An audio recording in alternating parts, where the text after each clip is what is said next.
स्वागत है। मैं राधा रमन जी से ये प्रार्थना करती हूँ कि वो सदा जीवन के हर एक पक्ष में, हर एक कर्म में आपके सहायक हों, आपका मार्गदर्शन करें और आप एक उज्जवल जीवन जो आपको आपके अल्टीमेट गोल तक पहुँचाए, वहाँ तक ले जाने में आपके सदा साथ रहें।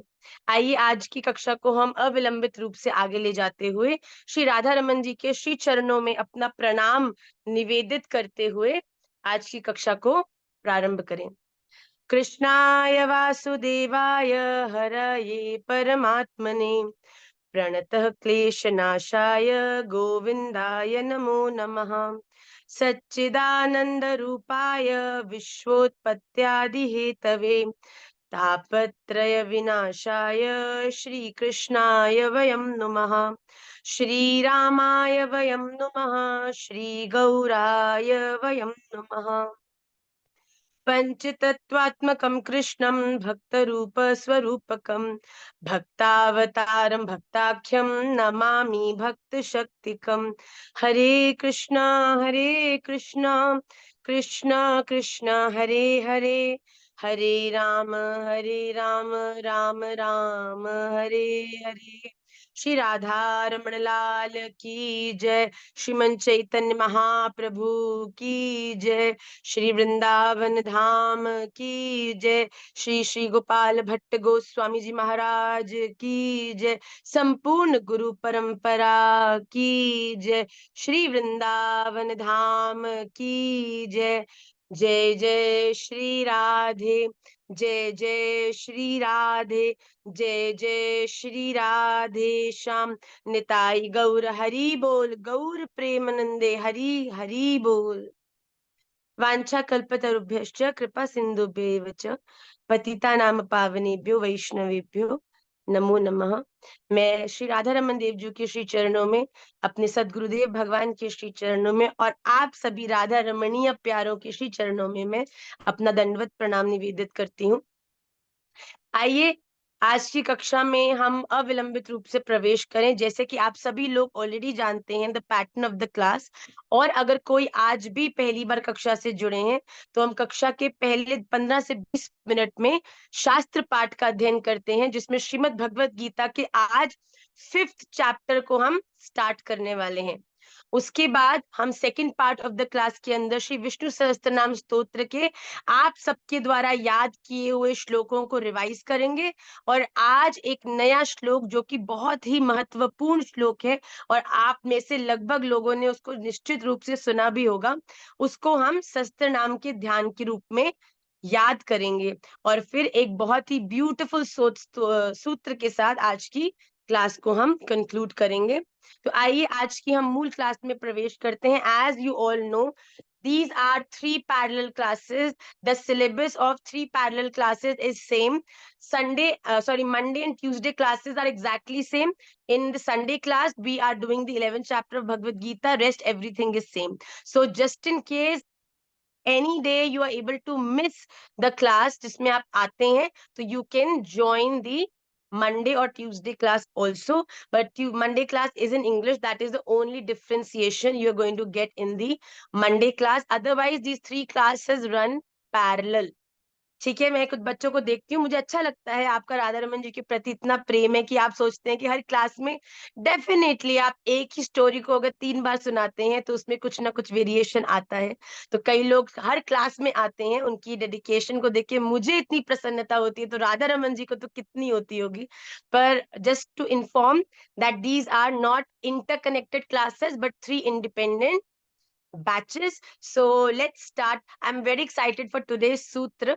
मुझे आज के सूत्र में इतना आनंद आया, so I'm very excited to narrate it to all of you. पर उससे पहले we will start with Shrimad Bhagavad Gita. We all have already done the first 4 chapters. उसमें हम रीडिंग करते हैं. Every class we read 5 new shloka, जिससे कि हमारा pronunciation becomes better day by day. Also हम लोग पिछले क्लास में किए हुए 5 श्लोकों का रिवीजन भी करते हैं, बट बिकॉज हम आज एक न्यू चैप्टर को शुरू कर रहे हैं, तो मेरा ऐसा आप सबसे निवेदन है that every Vaishnav, every student of Nimai Pathshala should read the first 4 chapters of Shrimad Bhagavad Gita at least once a week. क्योंकि हम वो 4 पढ़ चुके हैं, आपको वो मुखस्त रहेंगे। That means you are able to recite the shlokas. और उसके बाद जो 5th चैप्टर हम आज से शुरू करने वाले हैं, उनके 5 श्लोकों को ट्राई करके, it will not take you more than 10 minutes, I promise. केवल 10 मिनट आपके पूरे दिनचर्या में, कभी भी सुबह दोपहर शाम जब भी आपको समय मिलता है, इन 5 श्लोकों को आप केवल एक बार पढ़िएगा जरूर, जब तक कि हमारा 5th चैप्टर कंक्लूड नहीं होता, विश्राम नहीं होता। Are we all good on this? Are we all up for the class? So let's start. आप सभी की स्क्रीन पे श्रीमद् भगवत गीता चैप्टर नंबर 5 का श्लोक नंबर 1 रिफ्लेक्ट करने वाला है। इसे बड़े ध्यान से देखिए, बहुत ही इंपॉर्टेंट चीजें जो है अर्जुन ने हमारे निमित्त भगवान से पूछी हैं, जो हमारे भक्ति पथ के ऊपर बड़ा ही हमारा बहुत सहायक है। तो आइए, पहला श्लोक क्या कहता है। ओम श्री परमात्मने नमः। श्रीमद् भगवत गीता अथ पंचोऽध्यायः। अर्जुन उवाच सन्न्यासं कर्मणां कृष्ण पुनर्योगं च संससि यच्छ्रेय एतयोरेकं तन्मे ब्रूहि सुनिश्चितम्। सन्न्यासं कर्मणां कृष्ण पुनः योगं च संससि यत् श्रेयः एतयोः एकं तत् मे ब्रूहि सुनिश्चितम्। कृष्ण, भगवान श्री कृष्ण, कर्मणाम, कर्मों के, संन्यासम, संन्यास की, और फिर योगम, कर्म योग की, संससी, प्रशंसा करते हैं। इसीलिए एतयोः, इन दोनों में से, यत, जो, एकम, एक, मेरे लिए, सुनिश्चितम, भली भांति निश्चित, श्रेयः, कल्याणकारक साधन हो, तत्, उसको कहिए। इस श्लोक को समझने से पूर्व हम थोड़ी सी भूमिका में जाते हैं। आज से पहले भगवान ने अर्जुन को अपने सभी रूपों के बारे में बताया कि मैं इस प्रकृति के कण कण में विराजमान हूं, उसके आधार के रूप में। मैं किस तरह से सचल अचल, मतलब कि जो जीवित है और जो जीवित नहीं है, जो चल सकती है, जो नहीं चल सकती है, जो सांस लेती है, जो सांस नहीं ले सकती है, इन सभी चर चराचर वस्तुओं में किस रूप में हर एक चीज मुझसे ही है। तो भगवान ने अर्जुन का मार्गदर्शन किया कि तुम किसी भी अटैचमेंट में नहीं फंसकर जैसा मैं कहता हूं वैसा करो, क्योंकि वो ही तुम्हारे लिए कल्याणकारक है, वो ही तुम्हें इस कर्म बंधन से बचाने वाला है। कर्म बंधन अर्थात पुनरअपि जननम पुनरअपि मरणम, ये जो बार बार जन्म मरण का साइकिल है, इससे तुम्हें मुक्त करने वाला है। अब अर्जुन को भगवान ने बहुत से रास्तों में से एक बड़ा ही कन्फाइंड, बड़ा ही पर्टिकुलर रास्ता समझा दिया कि अगर एक व्यक्ति को अपने जीवन को अच्छे से जीना है, तो सबसे पहले और सबसे विशेष चीज उसको क्या करनी है कि वो अपने कर्मों पर ध्यान दे।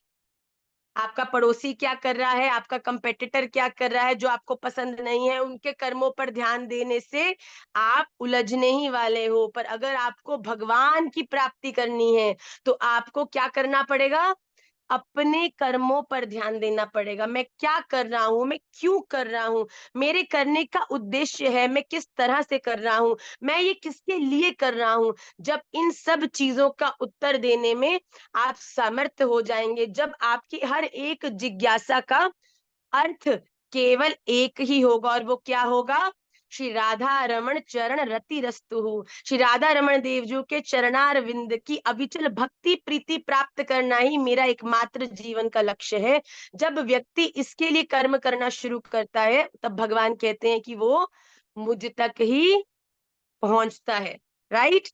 पर अब अर्जुन ने कहा, भगवान, मैंने माना कि कर्म करने से ही कल्याण होगा, हमें अपनी ड्यूटी सबसे पहले करनी है। मंदिर में बैठ के माला कीर्तन ये सब भी आपके कर्मों को करते करते आप संग कर सकते हैं, पर सबसे पहली चीज जो भगवान को प्रसन्नता देने वाली है वो क्या है? जब हम भगवान के द्वारा दिया हुआ रोल अच्छे से निभाएंगे। नो मैटर व्हाट, इसके अलावा आप कितना कुछ और क्या कुछ करते हैं, पर अगर आपने अपना जो आपका बेसिक रोल है वो ही आपने नहीं निभाया तो भगवत प्राप्ति नहीं होगी। पर अर्जुन ने कहा भगवान कर्म में भी आपने दो चीजें बोली तो मैं कंफ्यूज हो गया हूं। एक तरफ आप बोलते हो कि कर्म संन्यास योग है, बड़ी आपने उसकी प्रशंसा करी, और दूसरी तरफ क्या है? कर्म योग है। अब कर्म संन्यास योग और कर्म योग, अब इन दोनों में से भी कौन सा श्रेष्ठ है ये भी बताइए। कार्पण्य दोषो पहत स्वभाव, पृच्छामि त्वाम धर्म सम्मूढ़ चेत, यत् श्रेयस्या निश्चितम ब्रूहि तन्मे शिष्यस्ते हम शादी माम त्वाम प्रपन्नम। भगवान अब आप भगवान नहीं हो मेरे लिए, केवल आप कौन हो? वसुदेव सुतम देवम कंस चाणूर मर्दनम देवकी परमानंदम कृष्णम वंदे जगत गुरुम। अब आप केवल मेरे मित्र, मेरे इष्ट, मेरे भगवान नहीं हो, बल्कि आप मेरे गुरु हो। और गुरु ही आपको बेटा जीवन में एकमात्र वो रास्ता बता सकते हैं जिस पर चलकर आपको एंड में भगवत प्राप्ति होगी ही होगी। और ये रास्ता, ये जरूरी नहीं है कि जो और लोग हैं जो सेम ही लक्ष्य से अपने जीवन में अग्रसर हो रहे हैं उनका रास्ता भी सेम हो। It is not mandatory. पर आपके लिए क्या रास्ता है? आपको भगवत प्राप्ति कैसे होगी? मुझे आज वृंदावन जाना है, वृंदावन जाने के एक ही स्थान से बड़े सारे रास्ते हो सकते हैं। एक शॉर्टकट है, एक एक केएमपीएस पकड़कर है, यमुना एक्सप्रेसवे पकड़कर है, पर मेरे लिए कौन सा रास्ता शॉर्टेस्ट है और कौन सा रास्ता सबसे सेफ है, ये मुझे कौन बताएगा? Google map. तो जब हम कोई यात्रा तय करते हैं तो सबका गुरु कौन बन जाता है? गूगल मैप पे देखते हैं कि नहीं देखते कि वहां तक पहुंचने का रास्ता कौन सा है? Shortest and the most convenient from my place, not from anywhere else. तो जिस प्लेस पे आज हम खड़े हैं वहां से भी भगवान तक कौन सा रास्ता श्रेष्ठ है, कल्याणकारी है और जरूर हमें पहुंचा देगा, वो कौन बताते हैं? वो गुरुदेव, हमारे दीक्षा गुरु बताते हैं। तो अर्जुन ने यही जिज्ञासा करी कि भगवान आप अब मेरे गुरु हैं, मैं आपका शिष्य हूं, तो आप बताओ कर्म संन्यास योग, जिसको सांख्य योग भी कहते हैं, please remember these terms because it will come again and again. I will explain you the meaning between karma sannyas और सांख्य योग and karma yoga. Okay, are we all good till now? Arjun की स्थिति से परिचित है? भगवान ने बहुत सारे रास्तों में से अर्जुन को कर्म के रास्ते पर खड़ा किया। अब कर्म में भी कर्म संन्यास है और कर्म योग है, तो अर्जुन को किस रास्ते पर, कर्म संन्यास पे चलना चाहिए कि कर्म योग पे चलना चाहिए? कर्म संन्यास क्या है? बड़े ध्यान से सुनिए। संन्यास, जैसे कि अपने आप में ये शब्द बताता है, कर्मों से संन्यास ले लेना, अर्थात कर्मों को त्याग कर देना।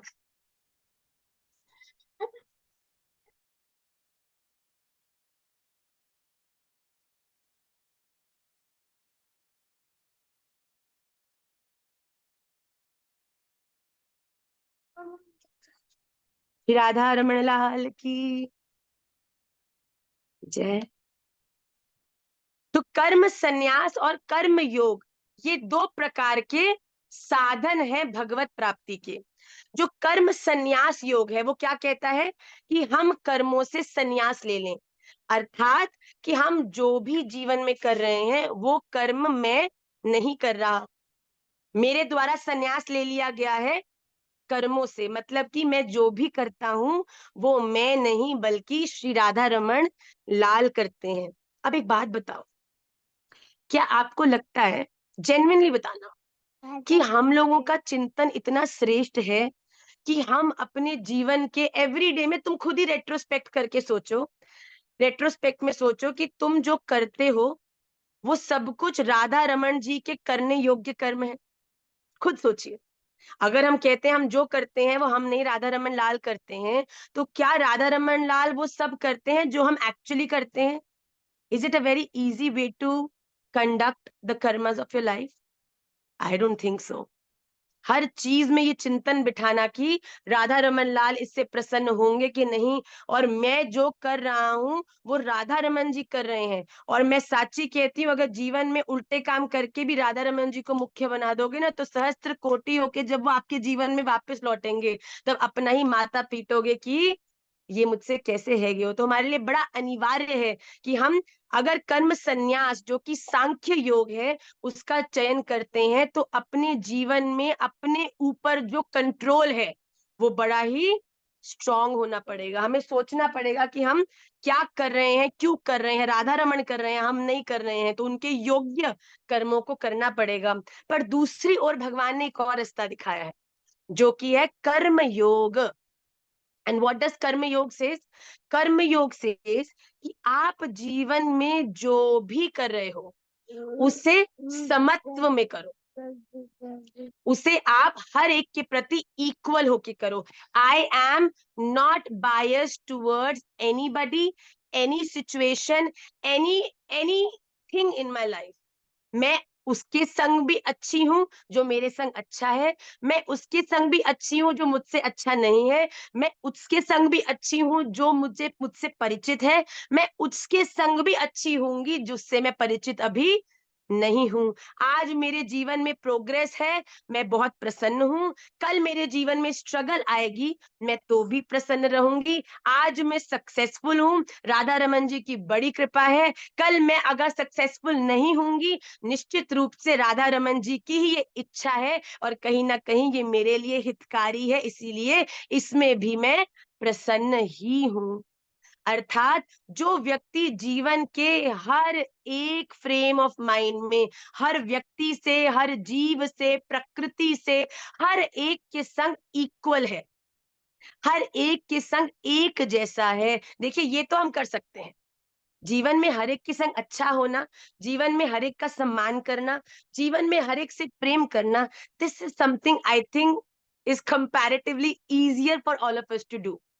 हम किसी का बुरा नहीं सोचेंगे, भैया आपको जो सोचना है सोचो, आप जो मर्जी अपशब्द बोलो, आप सब जो मर्जी गलत व्यवहार करो, आपके व्यवहार से मैं अपने व्यवहार को खराब कर लूं, इतना विवेक राधा रमन जी की कृपा से मुझ में आ चुका है। आपकी गति खराब होने वाली है, इसका मतलब ये नहीं है कि मैं आपके गलत कर्मों से इतनी इंस्पायर हो जाऊं कि आप जैसा बनने के लिए अपनी गति को भी खराब कर दूं। बच्चों please, I request again and again, do not get involved, do not get so much involved with other people कि वो लोग आपसे आपके जीवन को ही छीन लें। हम वो नहीं बोले जो दूसरा व्यक्ति चाहता है हम बोलें। हम क्यों बोलें? हमारे पास विवेक है, हम राधा रमणिया, हम वो बोलेंगे जो मेरे राधा रमन जी को सुनने में प्रिय लगेगा। क्यों तुम बोलोगे अब शब्द? बताओ। ब्रह्म अक्षर है, अक्षर ब्रह्म है, तो आप जो बोल रहे हो वो कहीं ना कहीं घूम कर इस पूरी प्रकृति में विद्यमान रहेगा सदा के लिए। तो जो बोल रहे हो सोच कर बोलो। तो वैसे ही भगवान कहते हैं कि कर्म योग और कर्म संन्यास ये दो रास्ते हैं, पर कर्म संन्यास जो है, देखिए दोनों ही रास्ते श्रेष्ठ हैं, दोनों ही रास्ते कल्याणकारी हैं। पर यहाँ पर अर्जुन क्या कह रहे हैं कि भगवान आप मुझे बताइए कि कर्म संन्यास कि हर चीज में कर्तापन शून्य हो जाए। जो कर रहे हैं आप राधा रमन जी कर रहे हैं, बेटा फिर बड़ा ध्यान रखना पड़ेगा, क्या भोग लग रहा है, क्या कहाँ जाया जा रहा है, क्या पहना जा रहा है, क्या सोचा जा रहा है, बड़ी ही गंभीर स्थिति है। पर दूसरी ओर अगर हम जीवन में सबके संग अच्छे हैं, भगवान कहते हैं ये रास्ता भी कर्म योग का मुझ तक ही मेरे प्रिय भक्त को ले जाने वाला है। So are we all good on these two terms of Karma Sannyasa Yoga, which is also known as Sannyasa Yoga, which is also known as Sankhya योग, and on the other hand we have done Karma Yoga. कोई ऐसा बच्चा जिसको इन दोनों के अंदर डिफ्रेंसिएशन नहीं पता चला हो? आइए, let's move on to the next shloka of the same chapter.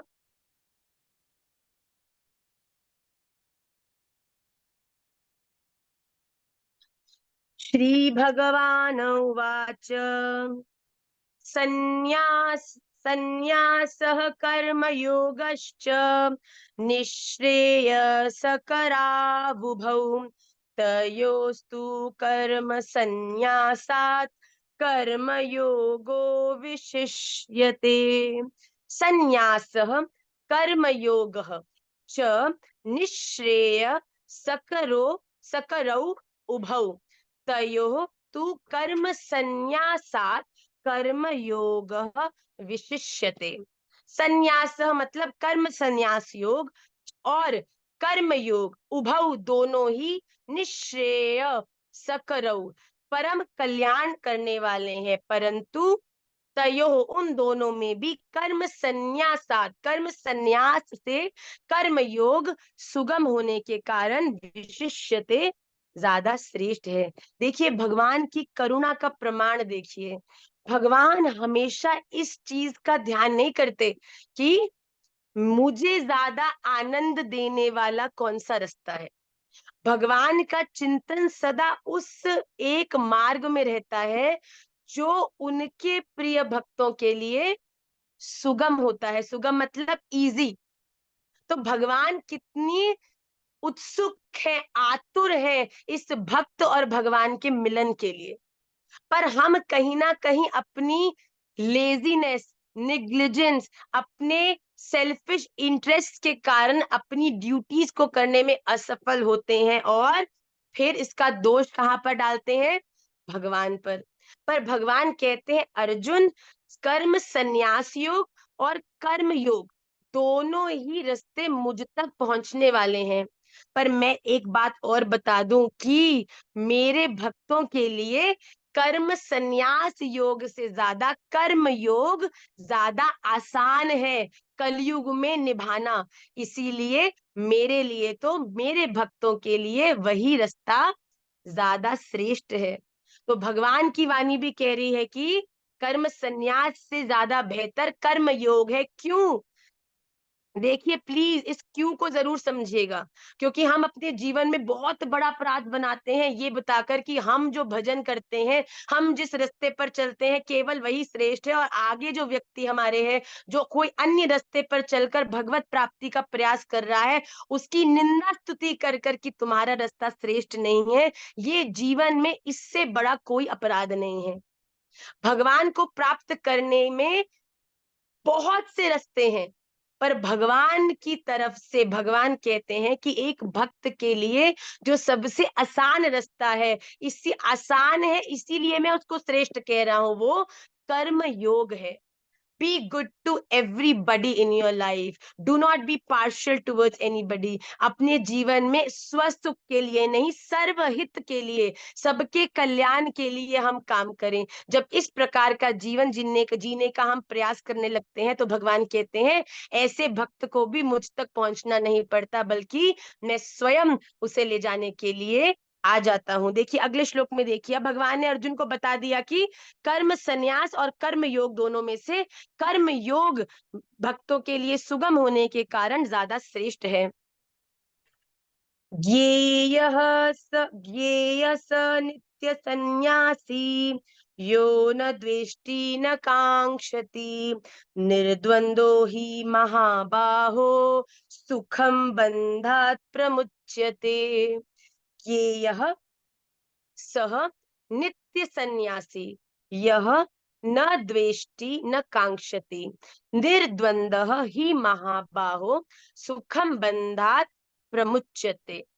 महाबाहो हे अर्जुन, यह जो पुरुष न ना किसी से द्वेष्टि द्वेष करता है और न ही किसी की कांक्षति आकांक्षा करता है, सह वह, Vanya please don't write on the screen, नित्य सन्यासी सदा सन्यासी ही समझने योग्य है, क्योंकि निर्द्वंदः राग द्वेष आदि द्वंद्वों से रहित पुरुष सुखम सुख पूर्वक बंधात संसार बंधन से प्रमुच्यति मुक्त हो जाता है।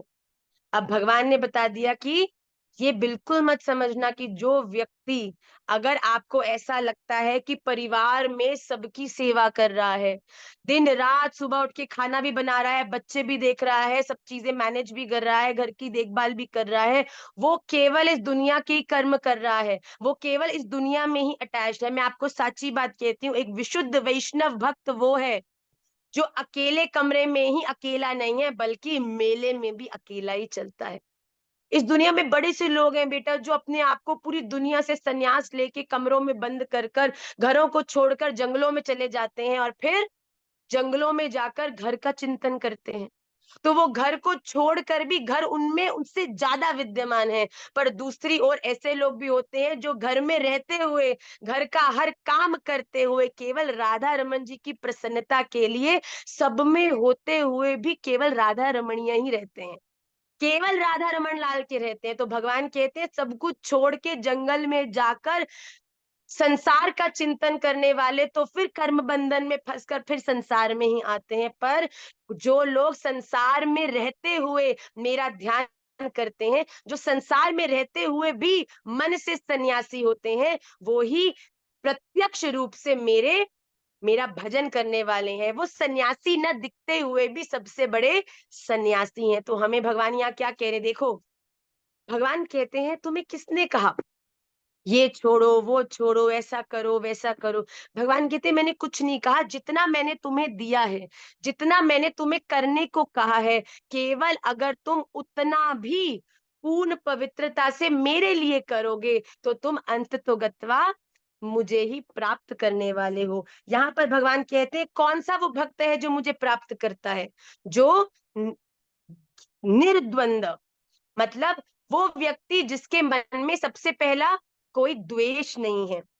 ये यह स नित्य सन्यासी, वो व्यक्ति नित्य सन्यासी है। नित्य सन्यासी मतलब ही is all the time equivalent to a person who is sannyasi. सन्यासी मतलब वो जो इस संसार की मटेरियल वस्तुओं का पूर्ण रूप से परित्याग कर चुका है। ऐसा ही समझते हैं हम, सन्यासी कौन हुआ, केवल भगवा वेश धारण कर लेना, फटे पुराने कपड़े पहनना, दंड धारण कर लेना, किसी सब चीजें छोड़कर कहीं और जाके रहने लग, क्या क्या क्या केवल यही सन्यासी की परिभाषा है?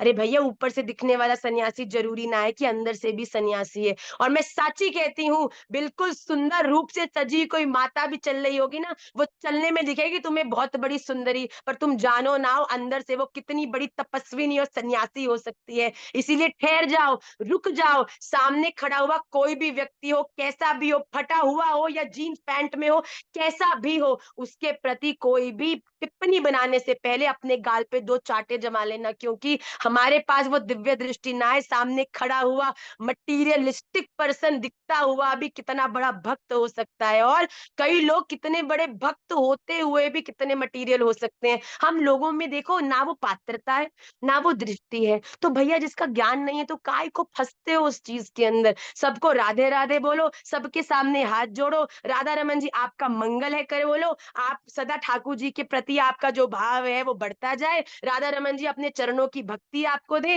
राधा रमन लाल आप पर बहुत कृपा करें, ऐसा आशीर्वाद दुनिया के कण कण को देते हुए आगे बढ़ते चलो। हमें क्या फर्क पड़ता है कोई कुंडल पहनता है, हमें क्या फर्क पड़ता है कोई दंड धारण कर लेता है, हमें क्या फर्क पड़ता है कि कोई किस प्रकार के कपड़े पहनता है। हमें फर्क पड़ता है जब हम किसी प्रकार की चेतना को अपनी अल्प बुद्धि के कारण तोलने लगते हैं, फिर फंसते हैं हम कर्म बंधन में, फिर पड़ता है राधा रमन जी को डंडा। पुंडरीक विद्यानिधि जी राजा थे, पर जैसे ही उन्होंने श्लोक सुना तुरंत भूमि पर गिर गए, कपड़े फाड़ दिए। महाराज क्या बात करते हो, अगर आप किसी के ऐश्वर्य को देखते के ये सोचो ना कि वो भक्त ना है, अरे भैया तो आपके भजन में अभी बहुत कमी है भैया। अपने भजन को बढ़ाओ, अपने भजन को इतना श्रेष्ठ बनाओ कि कण कण में जो शंकर विद्यमान है वो दृष्टि तुम्हें प्राप्त हो जाए। अरे कोई अचल सचल कुछ भी हो उसको प्रणाम करना सीखो, तभी राधा रमन जी तक तुम्हारा परम प्रणाम पहुंचेगा भैया। तो यहाँ पर भगवान कहते हैं जिसके मन में कोई द्वेष नहीं है, I am not jealous of anybody, why would I be jealous, I am the most beautiful the way I am, why do I need to be like somebody else. मुझे क्यों किसी से द्वेष होगा, मुझे क्यों किसी से जेलसी होगी। राधा रमन जी ने जो प्रेम जो भजन, जो कृपा मुझे दिया है, वो कृपा केवल मेरी है। मैं उस कृपा को अपने आचरण से और अर्जित भी कर सकती हूँ और अपने अविवेक से उसे नष्ट भी कर सकती हूँ। तो मैं क्यों किसी से जेलस होके अपने पास उस परम, बताओ कोई व्यक्ति ये कभी चाहेगा कि उसके पास जो धन है वो चोरी हो जाए? बताओ जरा। कोई चाहता है कि मेरे लॉकर में जितना भी पैसा पड़ा ना वो कोई चोरा के ले जाए? वाह वाह, मजा आ जाएगी मुझे। कोई ऐसा सोचेगा तो भैया बहुत तुम्हारे दिमाग का दिवालियापन है भैया। डॉक्टर को जाके दिखाओ, बड़ी जरूरत है उस चीज की। हमारे जीवन का, एक भक्त के जीवन का परम धन क्या है? राधा रमन, राधा रमन, राधा रमन ही है। तो भैया इस परम धन को क्यों चुरवाना चाहते हो? क्यों किसी के बारे में गलत सोच के, गलत बोल के, गलत कर कर कोई ना कोई को वो पासवर्ड बता रहे हो कि आजा भैया मेरे कृपा रूपी मेरे परम धन को ले जा, मैं तो फिर बन जाऊंगी किसी के घर की नौकरानी, किसी के घर की कुत्ता, किसी के घर की बिल्ली। अरे भैया क्यों बनना है? जब अवसर है, जब लॉकर में परम धन है और पता चल गया है कि लॉटरी लग चुकी है भैया, लॉटरी लग चुकी है, अब कोई भी डरने की बात नहीं है, तो क्यों चाहते हो? तो यहाँ पर, हे भगवान, please don't fondle with the screen. Why are you so immature everybody? Why are you playing with the screen? Don't do anything on the screen please. वो मनुष्य जो किसी से द्वेष नहीं करता, मतलब उसका किसी के प्रति भी किसी भी प्रकार की जेलसी नहीं है, और न कांक्षति, जो किसी से भी किसी प्रकार की कोई इच्छा नहीं करता। मुझे जो चाहिए, चाहे मटेरियल है चाहे इमोशनल है, किसी भी प्रकार की मेरी कामना है, तो मैं किससे इस चीज की याचना करूंगी?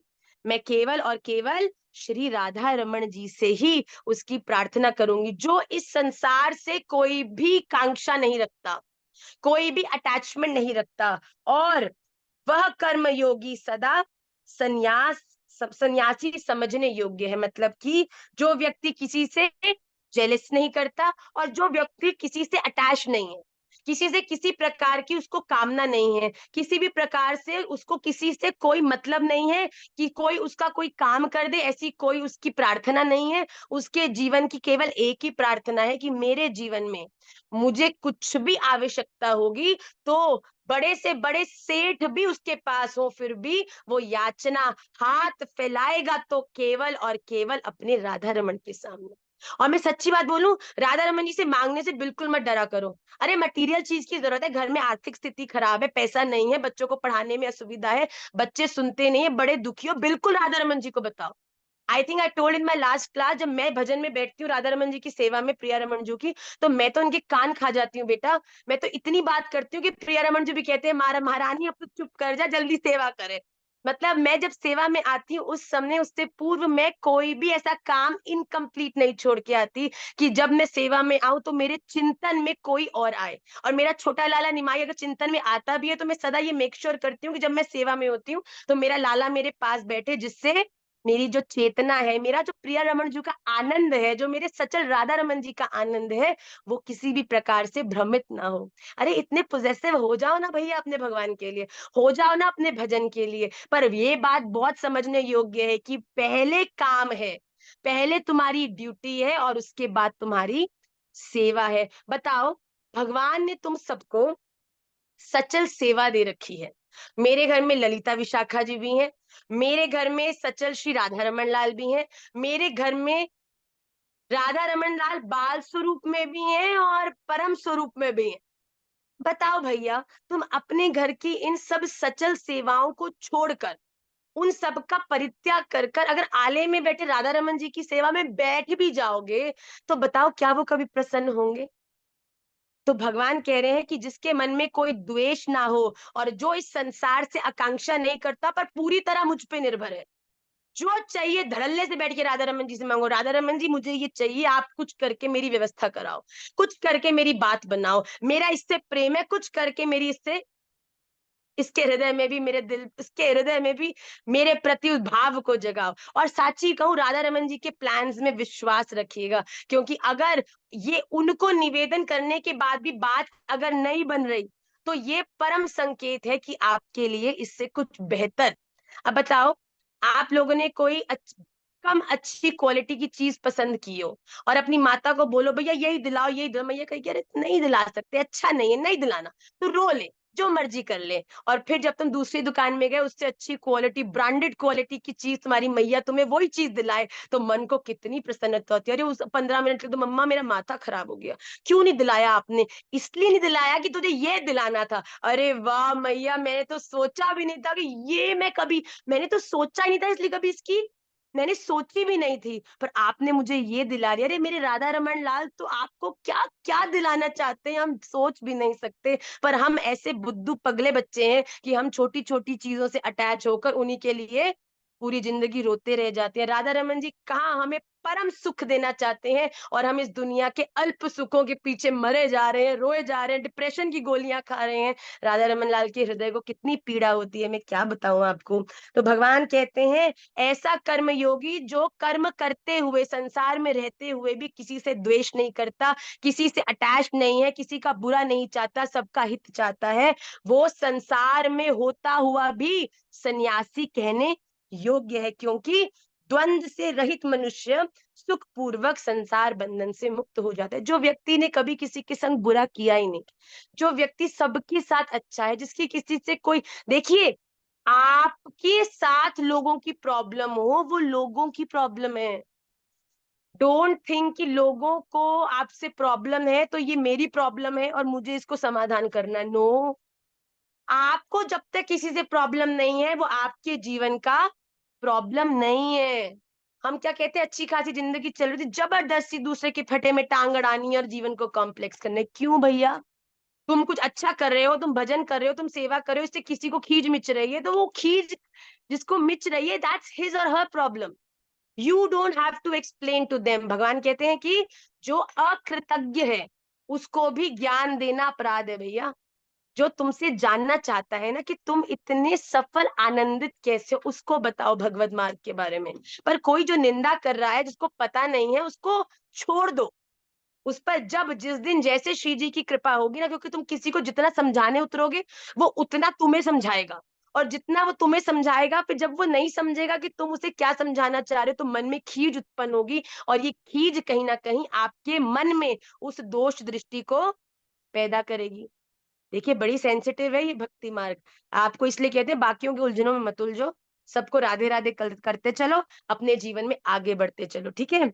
तो भगवान कहता है कि संसार में रहते हुए भी वो व्यक्ति सन्यासी कहने योग्य है, जो किसी से किसी भी प्रकार में उलझता नहीं है, पूरी तरह राधा रमन जी को समर्पित है। आइए अगले श्लोक को जल्दी से हम देखेंगे।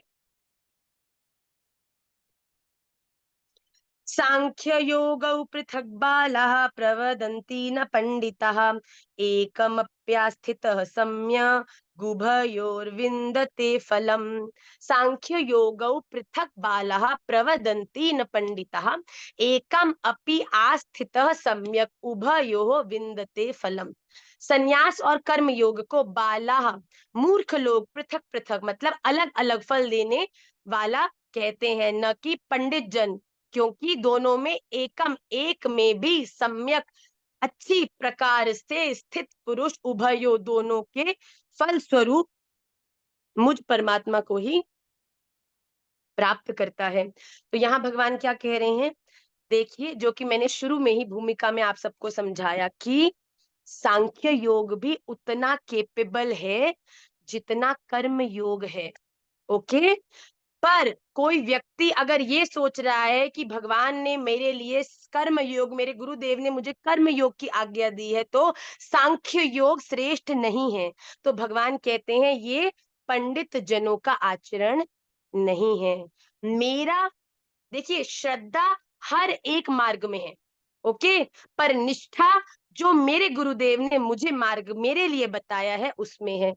भगवान ने आपको, आपके गुरुदेव ने आपको ये करने को कहा है, तो मुझे तो भगवत प्राप्ति केवल ये करने से मिलेगी, इसीलिए मैं उसको पूरी ऊर्जा से सबसे अच्छे तरीके से करूंगा।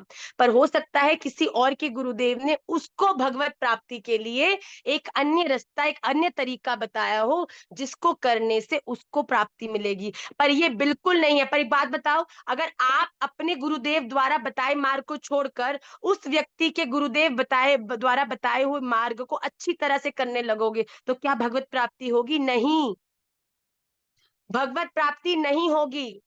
आपको आपके गुरुदेव द्वारा बताए रास्ते पर ही चलना है। अगर आपका संबंध ऋषि राधा रमन देव जी के साथ कांत भाव का है, तो पुष्टि मार्गीय सेवा आपकी हो ही नहीं सकती। ये तो घचड़ा मचड़ा हो गई, तो खिचड़ी बन गई। संबंध कुछ और है और सेवा किसी और रूप में हो रही है। बताओ, पति को कोई रक्षाबंधन पे राखी बांधता है? बताओ, ये तो झोला मोला हो गया ना, ये नहीं हो सकता। राइट? तो आपको बड़ी ध्यान से इस बात को समझना है कि हर रास्ता श्रेष्ठ है, पर मेरे लिए मेरा रास्ता ही मेरा एक प्रति निष्ठा है, मेरी मेरे अपने रास्ते में। तो इस बात को समझना है। और भगवान कहते हैं जो रास्तों में ऊंच नीच करता है कि मेरा रास्ता अच्छा तेरा रास्ता अच्छा नहीं, वो पंडित जन नहीं कहलाता। और भगवान कहते हैं जो मनुष्य अपने गुरुदेव द्वारा बताए हुए उस एक रास्ते पर अच्छी तरह से, पूरे श्लोक में केवल एक चीज कंसंट्रेट करने वाली है, अच्छी तरह से मतलब पूरी निष्ठा से, without any doubt, without any confusion, पूरी कंसंट्रेशन से मेरे उस एक रास्ते पर चलता है। इसीलिए एक ही इष्ट होते हैं, इसीलिए एक ही दीक्षा गुरु होते हैं। क्यों होते हैं एक दीक्षा गुरु? क्यों होते हैं एक इष्ट? भगवान श्री कृष्ण ने तो कितने रूप लिए हैं। अगर आप दशावतार देखो, वेदानुद्धरते जगन्ति वहते, भूगोलम उद्दिब्रते, दैत्यम धारयते, बलिम चलते, शत्रक्षयम कुर्वते, पौलस्तम जयते, हलम कलयते, कारुण्यमातन्वते, म्लेच्छान मूर्छयते, दशाकृति कृते, कृष्णाय तुभ्यम नमः। भगवान ने तो कितने अवतार लिए हैं। Why Radha Raman Lal? Why only him? ये ओनली की बात इसीलिए आती है जिससे कि जीवन में कभी कोई कंफ्यूजन ना हो। हमें पता है कि ये मेरे हैं, ये ही मुझे रास्ता दिखाने वाले हैं, और ये ही एकमात्र मेरा रास्ता है। अगर कोई व्यक्ति कहीं पहुंचना चाह रहा है, कोई व्यक्ति, और अपने रास्तों में कंफ्यूज हो जाए, तो पहले एक रास्ता पकड़े, फिर दूसरे रास्ते पे आ जाए, फिर तीसरे रास्ते पे आ जाए, आपको क्या लगता है कि वो अपनी यात्रा में उस अपने परम लक्ष्य पर पहुंच पाएगा? रास्ते ही पलटता रह जाएगा। थोड़ी देर हमने एक रास्ते का चुनाव किया, उस पे चले, मजा नहीं आ रहा भैया, मेरे साथ वाला बड़ा अच्छा भजन करता है, उसको तो बड़ा आनंद आता है, कहता है उसका रास्ता करके देखता हूँ। फिर उसके रास्ते पर कूदे, थोड़े समय तो आनंद आया, उसके बाद फिर मन नहीं लग रहा। माँ फीलिंग नहीं आ रही, माँ पिछले ना 15 दिन से वो कनेक्शन नहीं हो रहा, माँ राधा रमन जी नाराज तो नहीं हो गए? अब फिर तीसरा रास्ता अपना लिया। अरे भैया, जब तक इस प्रकार रास्ते बदलते जाओगे, कोई पत्नी अगर पति बदलती जाए तो बताओ उसका कोई कैरेक्टर श्रेष्ठ माना जाएगा? पूरे संसार में कैसी हो करके उस लड़की को देखा जाएगा जो हर तीसरे महीने में अपना पति बदल ले। देखिए, मैं आपको बड़े अच्छे एग्जाम्पल है ये, पर ये मटेरियल एग्जाम्पल से केवल ये समझाने का प्रयास कर रही हूँ कि जब ये संसार में एक पति है, तो ये जीवन की जो गतिविधियां हैं वो भी केवल एक परम पति के लिए ही हर वैष्णव करता है। तो भगवान कहते हैं अच्छी तरह से किए हुए उस साधन से ही भक्ति मुझ तक पहुंचता है। आइए आज की क्लास के लास्ट श्लोक को हम देखिए, श्रीमद् भगवत गीता के, बड़े ध्यान से इसको देखिएगा। यत्सांख्यै प्राप्यते स्थानं तद्योगैरपि गम्यते, एकं सांख्यं च योगं च यः पश्यति स पश्यति। यहाँ पे क्या कह रहे हैं? यत् सांख्य ही प्राप्यते स्थानम तत् योगे ही अपि गम्यते, एकम सांख्यम च योगम च यह पश्यति स पश्यति।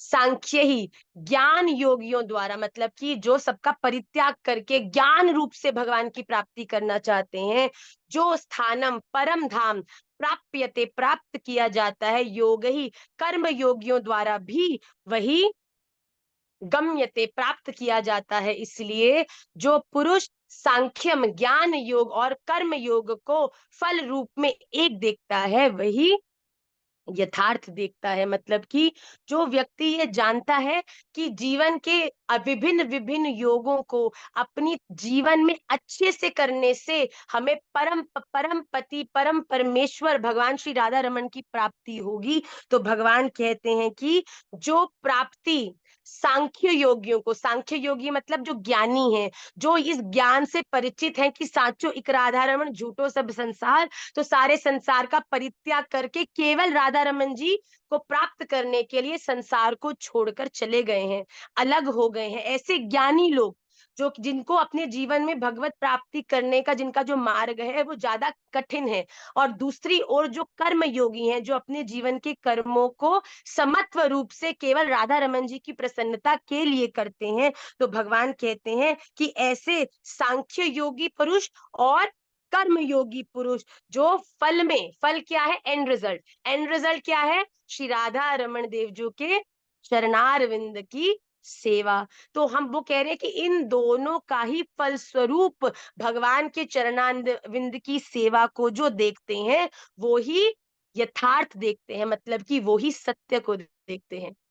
आज अगर मैं संन्यास सांख्य योग का पालन करती हूँ और अनामिका जी कर्म योग का पालन करती हैं, तो अंत तो गत्वा अगर हम दोनों का लक्ष्य श्री राधा रमन देव जी के चरणारविंद की प्राप्ति है, और मैं ये जानती हूँ कि मैं अपने रास्ते पर चलकर जिसे प्राप्त करूंगी, अनामिका जी भी अपने रास्ते पर चलकर उसको ही प्राप्त करने वाली है, ऐसे व्यक्ति जो इस परम सत्य से परिचित है वो ही परमात्मा के परम सत्य को भी देखने के योग्य है। पश्यति स पश्यति, पश्यति मतलब देखते हैं, वो ही परमात्मा के सत्य गुण को देखने के योग्य हैं। तो हम सब इस बात का सदा ध्यान रखें कि श्रद्धा सब में हो, प्रणाम हम सबको करें, पर निष्ठा हमारी केवल हमारे इष्ट में हो, निष्ठा हमारी हमारी केवल केवल हमारे श्री गुरु दीक्षा जिन्होंने हमें गुरुदेव ने दी है उनमें हो, और हमारी रास्ते में भी जो निष्ठा है केवल उस मार्ग में हो जो हमारे गुरुदेव द्वारा हमारे लिए नियुक्त किया गया है, हमको बताया गया है। अगली कक्षा में हम इन प्रथम 5 श्लोकों को आपसे श्रवण करेंगे और फिर अगले 5 श्लोकों को और विस्तार से समझेंगे। आइए हम आज की कक्षा के सेकंड पार्ट की तरफ चलते हैं, जो कि है स्तोत्र। राधा रमन जी की अहेतु की कृपा से हम सब एक अपने जीवन के बड़े ही विलक्षण स्तोत्र को हृदयस्थ करने का प्रयास इस कक्षा के माध्यम से कर रहे हैं। केवल आप ही नहीं कर रहे, हम भी कर रहे हैं। तो हम एक संग एक ही नाव में, परम लक्ष्य सबका एक है, राधा रमन देव जी की प्रसन्नता, उसके लिए हम सब लोग जो ये एक संग एक नाव में होकर चले हैं। तो मैं ये आशा करती हूँ कि आप सबने जो लास्ट क्लास में दिए हुए 2 श्लोक है उनको याद किया है। मैं केवल जिसका नाम लूं, रैंडमली मैं नाम लूंगी, वो मुझे उस श्लोक को सुनाएंगे और फिर हम आज की क्लास के श्लोक की ओर बढ़ेंगे। क्या मैं कार्तिक कुमार जी से निवेदन कर सकती हूँ कि वो शुक्लांबरधरम विष्णु सुनाए? अनम्यूट करो बच्चे। शुक्लांबरधरं विष्णुं शशिवर्णं चतुर्भुजं प्रसन्नवदनं ध्यायेत् सर्वविघ्नोपशान्तये। वेरी गुड बेटा। Diksha Jaiswal ji, very good Kartik, super pronunciation. कौन सा सेकंड वाला? शुक्लांबर। शुक्लांबरधरं विष्णुं शशिवर्णं चतुर्भुजं प्रसन्नावदनं ध्यायेत् सर्वविघ्नोपशान्तये। हर्षिता जी।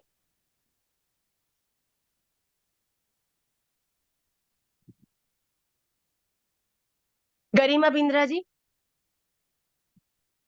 अनम्यूट बच्चे। राधे राधे। राधे राधे बच्चे। शुक्लांबरधरं विष्णुं शशिवर्णं चतुर्भुजं प्रसन्नवदनं ध्यायेत् सर्वविघ्नोपशान्तये। वेरी गुड बेटा। गुंजन त्रिपाठी जी, आप नेक्स्ट श्लोक बताओ। व्यासाय विष्णु रूपाय व्यासाय विष्णुरूपाय व्यासरूपाय विष्णवे नमो वै ब्रह्मनिधये वासिष्ठाय नमो नमः। वेरी गुड ट्राई बेटा, वेरी वेरी गुड। नेक्स्ट खुशी तिवारी जी, व्यासाय विष्णु रूपाय। राधे राधे। राधे राधे बच्चे। भैया वो आप कहते हो कि कि सूत्र के बाद हम हमारा कोई भी डाउट होता है तो हम उसे क्लियर कर सकते हैं पूछ के, लेकिन तब भी हमारे माइंड को ओपन नहीं हो पाते। बेटा तो हम ये सूत्र की बात डिस्कस करें स्टे क्लास में आफ्टर द सूत्र, ओके। अभी हम विष्णु सहस्त्र नाम करें, उसके बाद एंड में इसको लेंगे। खुशी तिवारी जी। व्यासाय विष्णु रूपाय व्यासरूपाय विष्णवे नमो वै ब्रह्मनिधाये वसिष्ठाय नमो नमः। एक आखिरी बार मैं निवेदन करूंगी माधुर शर्मा से। राधे श्याम मीना। राधे राधे लाला।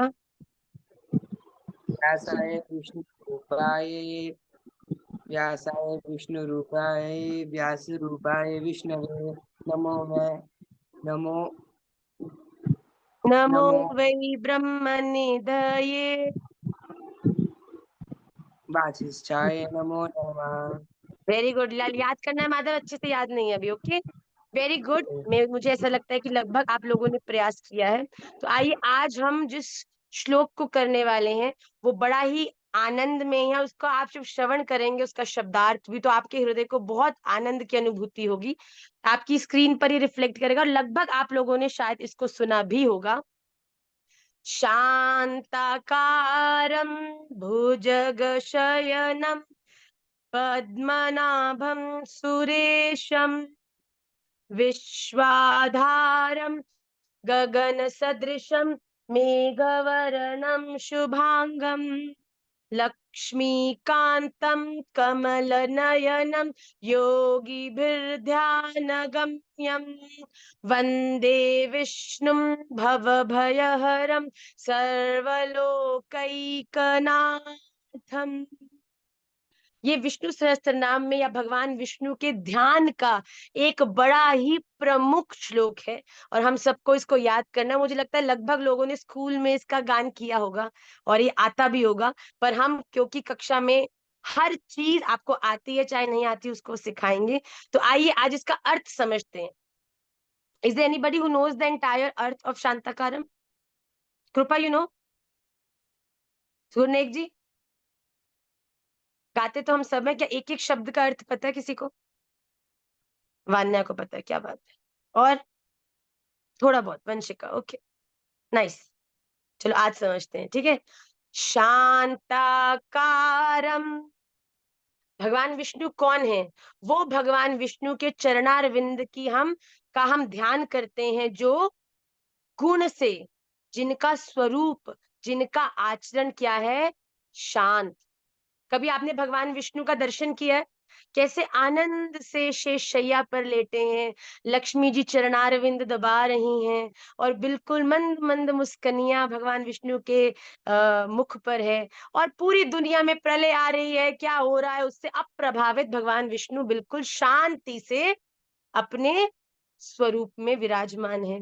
तो सबसे पहला गुण क्या है भगवान विष्णु का? शांताकारम, जो स्वरूप से, जो गुण से बड़े शांत हैं। फिर भुजगशयनम, जो शेष नाग के ऊपर सो रहे हैं। शेष कौन है? शंकरशन तत्व हैं, जो बलराम जी हैं, जो नित्यानंद प्रभु जी हैं, जो विश्व रूप जी हैं, जो लक्ष्मण जी हैं, वो ही शेष, शेष के रूप में भगवान विष्णु के आसन के रूप में विद्यमान है। भुजग शयनम, जो शयन कर रहे हैं, शयन मतलब लेटे हुए, किसके ऊपर? भुज के ऊपर। भुज कौन है? शंकरशन तत्व। शांताकारम भुजग शयनम पद्मनाभम, पद्म क्या है? कमल। कमल को पद्म कहते हैं ना। और कमल कहाँ से उत्पन्न हुआ है? भगवान विष्णु की नाभि से। पद्मनाभम, वो भगवान विष्णु जिनकी नाभि से कमल उत्पन्न हुआ है। और फिर सुरेशम, सुरेशम मतलब सुरों के ईश। सुर किन्हें कहा जाता है? देवताओं को। तो जो सभी देवताओं के भी देवता हैं, मतलब सभी भगवानों के भी भगवान, ऐसे भगवान विष्णु का हम ध्यान करते हैं। शांताकारम भुजगशयनम पद्मनाभम सुरेशम। अब विश्वाधारम, विश्वाधारम मतलब जो संपूर्ण विश्व के कण कण के आधार हैं।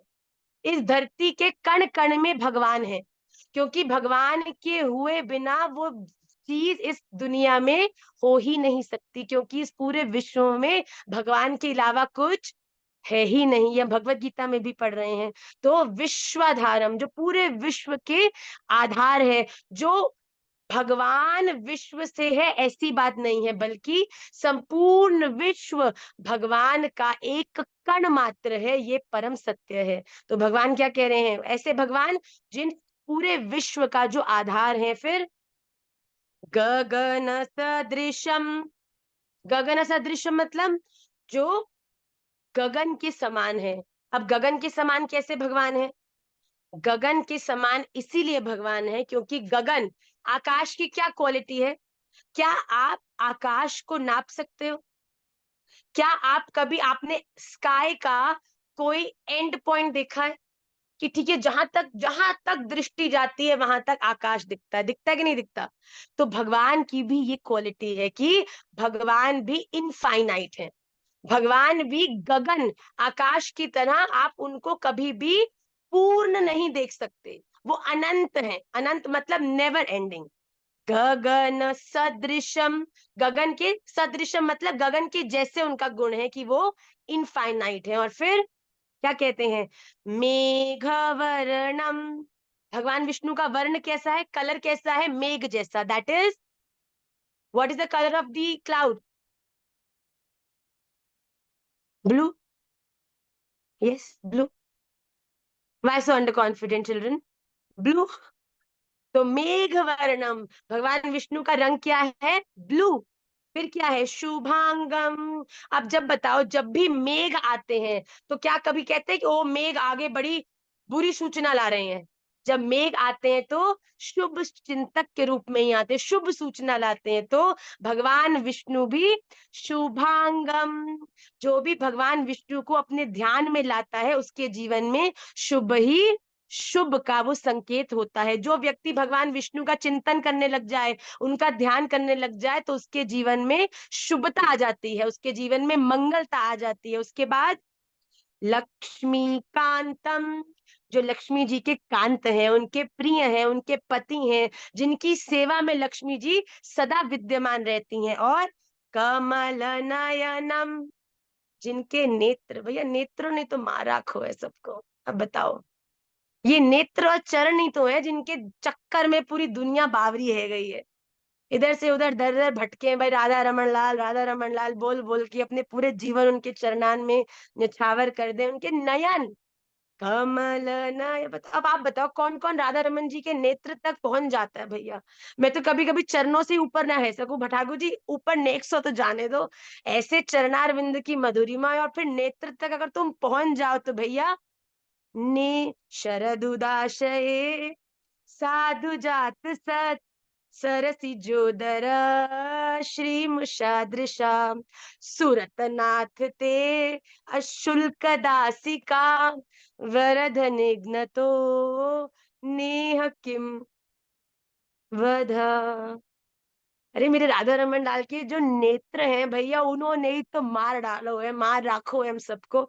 तो यहाँ पर भी यही कह रहे हैं, भगवान विष्णु के जो नेत्र हैं वो कमल सदृश है। मतलब कमल की जो पांखुड़ी है जितनी सुंदर है, उनसे ज्यादा सुंदर भगवान के नेत्र हैं। संपूर्ण सुंदरता का हरण करने वाले ऐसे कमल नयन भगवान विष्णु के। और फिर योगी भीर ध्यान गम्यम, जैसे अपने जीवन में जो चीजें हम देख नहीं सकते उनको अनुभव करने के लिए हमें यंत्र की आवश्यकता पड़ती है। टेलीस्कोप चाहिए प्लैनेट्स देखने हैं, माइक्रोस्कोप चाहिए माइक्रो ऑर्गेनिजम्स देखने हैं। उसी तरीके से अगर भगवान का अनुभव और दर्शन करना है तो हमें गुरु रूपी स्कोप की जरूरत है। और अपने जीवन में गुरु रूपी स्कोप द्वारा जब ध्यान भगवान का जीवन में उतरता है तो स्वतः ही भगवान का अनुभव होने लगता है। बताओ, जो लोग राधा रमन लाल का चिंतन करते हैं, उनसे चर्चा करते हैं, क्या राधा रमन लाल समय समय पर लीला नहीं करते?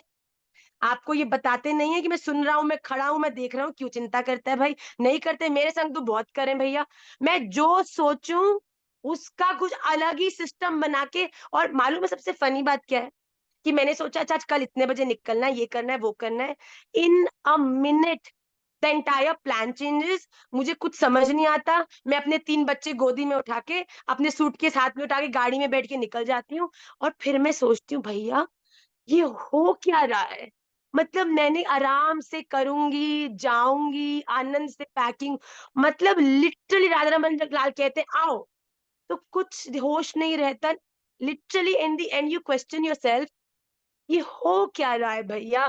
फिर तुम्हें इस बात का आनंद आता है कि अरे भैया तू किस चक्कर में फंस गई, ये तू थोड़ी है जो कर रही है, ये तू थोड़ी है जो दौड़ा रही है, ये तो तेरे राधा रमन लाल है जो समय समय पर तुझे याद करने लगते हैं। फिर दुनिया में कितनी मर्जी तू उलझी क्यों ना हो, ऐसी खोपड़ी घुमाते हैं, साइकिल घुमाते हैं कि सब कुछ छोड़ छाड़ के अपने तीनों बच्चा लेके मैं पहुंच जाती हूँ वृंदावन, क्योंकि एकमात्र वृंदावन ही है जहाँ आनंदे बोलो हरि भजो वृंदावन।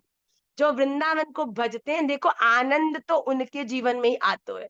तो इस बात का हम सदा ध्यान रखें। तो भगवान कहते हैं कि वैसे विष्णु भगवान जिनका ध्यान करने से उनका अनुभव होना हमें सहज है, वंदे वंदे विष्णु भव भयहरम, भव भव संसार, भय डर, हरम चोर लेना, चुरा लेना। हमारे भगवान कौन है, किनके ऊपर चौराष्टकम लिखा गया है? किसी ने कभी चौराष्टकम पढ़ा है? राधा रमन जी की कृपा हुई ना, तो कभी चौराष्टकम भी याद करेंगे तो पता चलेगा कितने चोटे हैं हमारे राधा रमन लाल, कितने बड़े चोरा हैं ये। इनको जीवन में जो जो हमें लगता है ना हमारो है, तुरंत चोरी कर ले हमारे जीवन से, क्योंकि वो जानते हैं जो चोरी कर रहे हैं, जिसका जिसका चोरी कर रहे हैं वो भी मेरो ही है।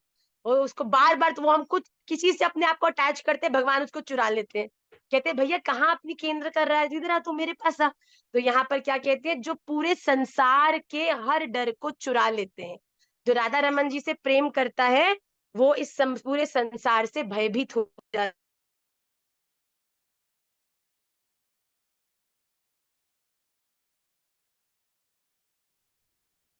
तो जो व्यक्ति भगवान के चरणाश्रित है वो भयभीत, देखो जो डरता है वो प्यार नहीं करता, और जो प्यार करता है वो फिर कभी डरता नहीं है। अब जब राधा रमन देवजू से प्यार हो गया है तो ये छोटे मोटे लोगों से, आसपास की चीजों से, आसपास की बातों से काहे को डरते हो भैया। तो भगवान कहते हैं कि पूरे संपूर्ण इस पूरे संसार के हर डर का हरण करने वाले, और आखिरी में कौन है, सर्वलोकैकनाथम, जो इस संपूर्ण लोकों के नाथ हैं, इस संपूर्ण सृष्टि के नाथ, ये संपूर्ण दुनिया के राजा, जिसके द्वारा, जिसके लिए, जिसके कारण, जिससे ये दुनिया चल रही है, उन भगवान विष्णु के चरणों का हम ध्यान करते हैं। सर्वलोकैक नाथ, सारे संपूर्ण लोकों के नाथ, ऐसे भगवान विष्णु की हम वंदना करते हैं। तो शांताकारम, जो शांत है, भुजग शयनम, जो शेष शैया पर विराजमान है,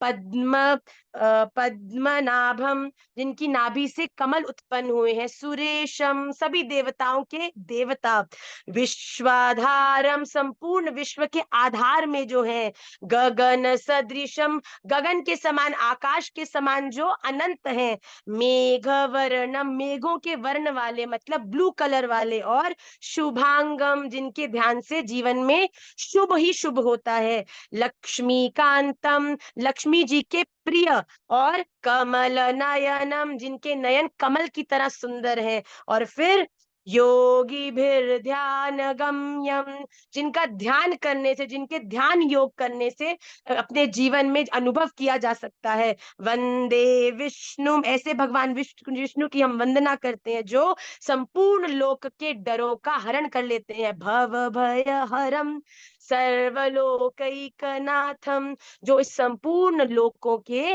नाथ हैं, ऐसे भगवान विष्णु का हम ध्यान करते हैं, चिंतन करते हैं। तो आप इस हफ्ते में शांताकारम को अच्छे से याद करेंगे। और अब हम शुक्लांबरधरम विष्णु व्यासाय विष्णु रूपाय और फिर शांताकारम, इन तीनों को अगली क्लास में दोबारा रिवाइज करेंगे। आइए जल्दी से आज के सूत्र में हम प्रवेश करते हैं। I am very late, I am really sorry, थोड़ा इलाबोरेट हो गया है क्लास का, पर जल्दी से हम सूत्र को थोड़ा सा कॉम्पैक्ट वे से करने की मैं कोशिश करूंगी। The biggest struggle of my life is to express what I want to tell my students in 1.5 minutes. I hate it. I hate the real concept. I know it is very good कि आजकल जो लोग समझते हैं कि उनके पास भगवान के लिए समय नहीं है और वो बहुत ज्यादा कुछ बिजी है और 1.5 मिनट तो सुन ही लेते हैं, कल्याण हो जाता है। पर एक टीचर के लिए जिनसे जो अपने बच्चों से इतना प्यार करता है और उसको होगी मेरे बच्चे को जब तक वो चीज समझ नहीं उतर नहीं जाती ना, उसको बार बार वो समझाते जाओ। तो मुझे मेरी पाठशाला के जो टीम मेंबर्स जो कहते हैं माँ नो माँ 1.5 minute, so sometime it becomes really really crazy for me to express what I want you to absolutely absorb in a less time, but I'll try. Okay? तो आज का सूत्र बड़ा अच्छा है, बड़ा आनंद देने वाला, आपको बड़े ध्यान से सुनना। एक बार 10-year-old चाइल्ड, उसका बर्थडे था, तो उसने भगवान के पास मंदिर में जाके प्रार्थना करी कि हे भगवान, आप मेरी 1 करोड़ की लॉटरी लगा दीजिए। तो उसने प्रार्थना करी, अब मेरा बर्थडे है, भगवान मेरी प्रार्थना जरूर सुनेंगे। उसका बर्थडे हो गया। अब उसका क्या हो गया, एवरी डे वो प्रार्थना में केवल भगवान से एक ही चीज मांगने लगा, भगवान मेरी 1 करोड़ की लॉटरी लगा दो, भगवान मेरी 1 करोड़ की लॉटरी लगा दो। वो 10 साल का बच्चा 15 साल का हुआ, भगवान मेरी 1 करोड़ की लॉटरी लगा दो। वो 15 साल का बच्चा 30 साल का हुआ, भगवान मेरी 1 करोड़ की लॉटरी लगा दो। रोज भगवान को भोग लगाता, सेवा करता, आरती करता, भगवान मेरी 1 करोड़ की लॉटरी लगा दो, भगवान मेरी 1 करोड़ की लॉटरी लगा दो। एक दिन खींच गया, कहते भगवान आप पता नहीं क्या हो, सुनते सुनते हो नहीं हो मेरी बात, मैं पागलों की तरह आपसे कितने सालों से एक ही चीज मांग रहा हूँ, आपकी इतनी सेवा भी, आप मेरी एक बात नहीं मान सकते, मैं आपसे बड़ा नाराज हूँ। उठ के जाने लगा, इतने में किसी ने उसको पीछे से पकड़ लिया, पकड़ के खींच के बिठा लिया। जैसे ही मुड़ा तो देखा स्वयं भगवान ऐसे करके उसके सामने बैठे। तो उसने देखा भगवान को, पहले तो बड़ा खुश हो गया, भगवान आ गए। फिर भगवान को देखकर कहता वाह ये बड़ी अच्छी बात है, उल्टा चोर कोतवाल को डांटे। मतलब परेशान मैं, मांग मैं रहा हूं, बिल्कुल जीवन के अंदर इतनी सारी मुसीबतों को मैं झेल रहा हूं, और आप जिनके लिए 1 करोड़ तो उनकी एक छींक के बराबर भी नहीं है, वो माथा पकड़ के बैठे हुए कि भैया तू क्या करता है। तो उसने बोला, भक्त ने पूछा बताना जरा, आपको काय बात का सिर दर्द है गई जो आपने हमें सिर पकड़ रखो है। तो भगवान ने कहा भाई पिछले 40 वर्ष ने से तूने मेरा प्राण पी रखे हैं। भक्त के तो मैंने प्राण पी रखे हैं, अच्छा मतलब मैं परेशान चल रहे हूँ, मैं आपकी सेवा भी कर रहे हूँ, मैं आपसे बातें भी कर रहा हूँ, और मैंने आपको परेशान कर रखा है, वाह वाह वाह वाह। तो भगवान कहते और नहीं तो क्या, तू इतना बड़ा मूर्खानंद है, मैं पिछले 40 वर्ष से तेरे द्वार पे बैठा हूँ कि तू रोज मुझसे प्रार्थना करता है, मैं तुरंत खड़ा हो जाता हूँ कि आज इसकी लॉटरी लगानी है। पर मेरे मूर्खानंद भक्त एक बात बता, तू लॉटरी की याचना तो 40 साल से कर रहा है, पर मरे तेरी लॉटरी तो तभी लागेगी ना जब तू लॉटरी की टिकट तो खरीदेगा। तू लॉटरी की टिकट खरीदता नहीं और रोज बोल रहा है लॉटरी लगाओ लॉटरी लगाओ लॉटरी लगाओ। मैं उस दिन की वेट कर रहा हूँ जिस दिन तू लॉटरी की टिकट खरीदे नहीं, तो उस दिन मैं तेरी लॉटरी लगाऊंगी। पर तू लॉटरी की टिकट नहीं खरीदता तो मैं लॉटरी लगाऊं तो लगाऊं कैसे भैया। तू लॉटरी की टिकट खरीद ले, 1 करोड़ नहीं 10 करोड़ की तेरी लॉटरी लगाऊंगा, पर लॉटरी की टिकट तो खरीद। भगवान भी परेशान है कि कितना चाह रहा है उसकी लॉटरी की टिकट 10 वर्ष में ही लग जाए, पर 40 वर्ष है गए लॉटरी लग नहीं पाई। क्यों? क्योंकि उस बंदे ने कभी टिकट खरीदा ही नहीं, केवल सोचता रहा कि बस भगवान करे, भगवान से मांगता रहा, पर उसने अपने योग्य करने वाला काम ही नहीं किया। हम लोग भी अपने जीवन में कहते हैं हम वृंदावन जाएंगे, राधा रानी जब बुलाएंगी। एक बात बताओ, जब मॉल जाना होता है, मूवी थिएटर में मूवी देखने जाना होता है, तो क्या मूवी में से शाहरुख खान निकल के आपका आवाहन करता है, आइए वृंदा जी, मैं आपको बुलाता हूँ, टिकट भेजता हूँ, आके मेरी दिल ले जाएंगे दुल्हनिया वाली मूवी आके देखिए, ऐसे करते हैं क्या? क्या आपको मॉल के अंदर क्या वहां के दुकानदार घर आकर लेकर जाते हैं क्या? नहीं। हमें जब जाना होता है तब हम अपना बैग उठाते हैं, तैयारी करते हैं, गाड़ी के अंदर बैठते हैं और पहुंच जाते हैं। तो क्यों हम जब वृंदावन धाम जाना होता है, श्री राधा रमन तक पहुंचना होता है, तो कौन सी तैयारियों में हम उलझ जाते हैं? क्या हम वृंदावन जाना है, किसी से भी पूछो वृंदावन आओ भैया कब आओगे, जब श्री जी बुलाएंगी। जिस दिन तुम्हारे मन में ये एक संकल्प आ गया कि वृंदावन जाना है, अरे संकल्प छोड़ो, जिस दिन तुम्हारे कानों से वृंदावन तुम्हारे कानों में पहुंच गया ना, उस दिन समझ लेना कि श्री जी ने याद किया है। निकुंज में हमारी जो गुण मंजरी जी हैं, श्री जी की सेवा करते हुए सहज किसी बात पे आपका स्मरण आ गया और श्री जी को आपके नाम से पुकारा है, श्री जी ने आपका ध्यान किया है, अर्थात वृंदावन जाने के लिए बुलावा आ चुका है। तो अब आप क्या करोगे? श्री जी को ही कोसते रहोगे? कराओ ना अपनी टिकट, कराओ ना अपनी व्यवस्था, कराओ ना अपनी बुकिंग वृंदावन धाम में, फिर बोलो हमने अपनी तरफ से पूरी तैयारी कर ली है, अब श्री जी हमें बुलाएंगी तो हम पहुंचेंगे। वृंदावन धाम में प्रवेश तो श्री जी की ही कृपा से होता है और ये बिल्कुल सत्य बात है। पर भैया तुम अपनी तैयारी तो रखो, तुमने क्या तैयारी की है? हम राधा रमन जी को प्राप्त करना चाहते हैं, बहुत अच्छी बात है भैया, पर प्राप्त करोगे कैसे? क्या तुमने अपना होमवर्क किया है? क्या तुमने अपने आहार की शुद्धि करी है? क्या तुमने अपने विचार की शुद्धि करी है? क्या तुमने अपने आचरण की शुद्धि करी है? क्या तुमने अपनी गतिविधियों की शुद्धि करी है? क्या तुमने टिकट खरीदी है? भाई जब तक तुमने पात्र नहीं अपने पास लाया तो तुम रसामृत कैसे पियोगे? भैया पात्र तो लाओ, अच्छी बातें करो, अच्छे कर्म करो, अच्छी लोगों को प्रेरणा दो, हर एक का हित करो, उसके बाद अपनी जाने की व्यवस्था करो, हर तरह से अच्छे काम करो और फिर बोलो कि मैं अपनी तैयारी पूरी रखी हूँ, मैं भजन भी कर रही हूँ, मैं प्रेम भी कर रही हूँ, मैं क्लासेस भी कर रही हूँ, मैं याद भी कर रही हूँ, मैं हर तरह से राधा रमन जी के योग्य बनने की कोशिश कर रही हूँ। अब ये राधा रमन जी के योग्य तो भैया राधा रमन जी ही बना सके, पर हम अपनी कोशिश करते हैं और ये हमारी टिकट है। जो व्यक्ति कोशिश करता है, जो अपनी तरफ से एफर्ट करता है, उसी को ही प्राप्ति होती है, ये सच्ची बात है। अगर आप केवल भगवान की प्राप्ति करने के लिए प्रार्थना करते जाओगे और जीवन में वही अनर्गल बातें, वही गॉसिपिंग, वही गंदी बातें, वही गंदे कर्म, वही गंदी जगहों पर जाना, वही गंदी चीजों को देखना, तो भैया ऐसी प्रार्थना को भगवान क्यों स्वीकार करेंगे?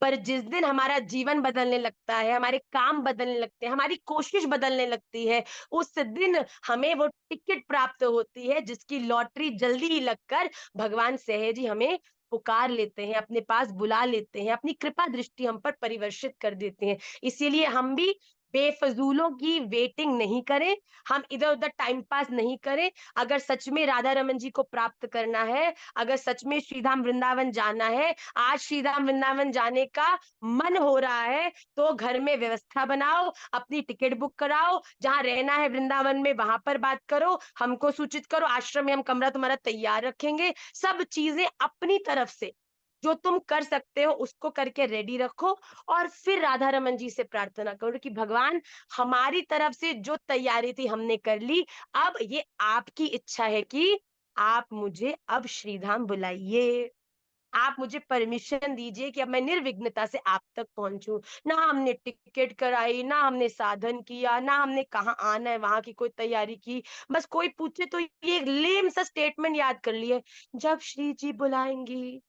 अरे बुला रही हैं श्री जी, आओ, बुला रहे हैं, हम उनकी टीम मेंबर है, हम बुला रहे हैं, तुम उनका प्रतिनिधित्व करते हो, आइए। अब बताओ कितने लोग आएंगे? और ये कैसे आ जाए, अभी तो बच्चा छोटे हैं, अभी तो काम इतना पड़ा, अभी तो पढ़ाई इतनी पड़ी, अभी तो इतनी बातों में उलझे पड़े हैं।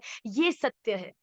सत्य ये नहीं है कि श्री जी नहीं बुला रही, सत्य ये है कि हम संसार में इतने उलझे बैठे हैं कि हमें लगता है कि हम अगर नहीं होंगे उस स्थान पर तो न जाने कौन सी प्रलय आ जाएगी। पर मैं सच्ची बात कहती हूँ, आप जब तक हो, जिस तरीके से चीजें चल रही है ना, जब आप उसमें नहीं रहोगे ना, उससे बेहतर चीजें इस दुनिया में चलने लग जाएंगी। ये दुनिया ना किसी के लिए रुकी थी, ना किसी के लिए रुकी है, और ना ही किसी के लिए कभी रुकने वाली है। इसीलिए इन सब मोह माया का परित्याग करके अपनी व्यवस्था जमाना शुरू करो, अपनी लॉटरी की टिकट तो कम से कम खरीदो और फिर ठाकुर जी से प्रार्थना करो। मैं निश्चित अपने करुणामयी श्री राधा रमन लाल को जानती हूँ, वो आपकी लॉटरी लगाएंगे ही लगाएंगे, इसमें कोई मुझे संदेह ही नहीं है। अभी तक लगी क्यों नहीं है? क्योंकि हम ही कहीं ना कहीं उलझे हुए हैं। ठीक है, तो हम इस चीज का ध्यान रखें और अपनी लॉटरी की टिकट जल्दी से लेने का प्रयास करें। इसी सूत्र के साथ आज की कक्षा को हम विश्राम करते हैं। I will see all of you next Tuesday with the next श्लोक of Sahasranam, next 5 shlokas of Srimad Bhagavad Gita. Let's try to be better. I know we can't be best, but let's try to be better than yesterday. That should be the aim. कल मैं जितना अच्छा सोच पा रही थी, आज मैं उससे थोड़ा और अच्छा करूं। उससे अगले दिन थोड़ा और अच्छा करूं, ऐसे थोड़ा थोड़ा करते करते अच्छाई स्वभाव बन जाएगी और फिर चाह कर भी बुराई स्पर्श भी नहीं कर पाएगी। यही भक्त का अल्टीमेट कैरेक्टर है। तो मैं 5 मिनट्स में आपके क्वेश्चन आंसर लूंगी। यस आई नो क्वेश्चंस का कुछ बच्चे चाह रहे हैं, जो बच्चे क्लास को एंड करना चाहते हैं वो कर सकते हैं, but please learn the shlokas, please please please, I want all of you to learn swasth nam stotra with me and I am learning with you. और फिर राधा रमन जी की कृपा से एक दिन श्री राधा रमन मंदिर में श्री राधा रमन जी के सामने ही ऐसा अवसर श्री गुरुदेव महाराज द्वारा हम सबको मिलेगा, जब हम श्री राधा रमन जी के प्रेम के लिए उनके हृदय को अति प्रिय सहस्त्र नाम स्तोत्र को प्रत्यक्ष उनके सामने खड़े होकर सुनाएंगे भी। ये हमारे जीवन की बहुत बड़ी उपलब्धि होगी। तो हम साथ साथ याद करें और फिर इस स्तोत्र को हम भगवान को सुनाने के लिए प्रतीक्षा करें। हाँ जी, किसको क्या क्वेश्चन पूछना है? Raise your hands, I will unmute you. Priyal जी,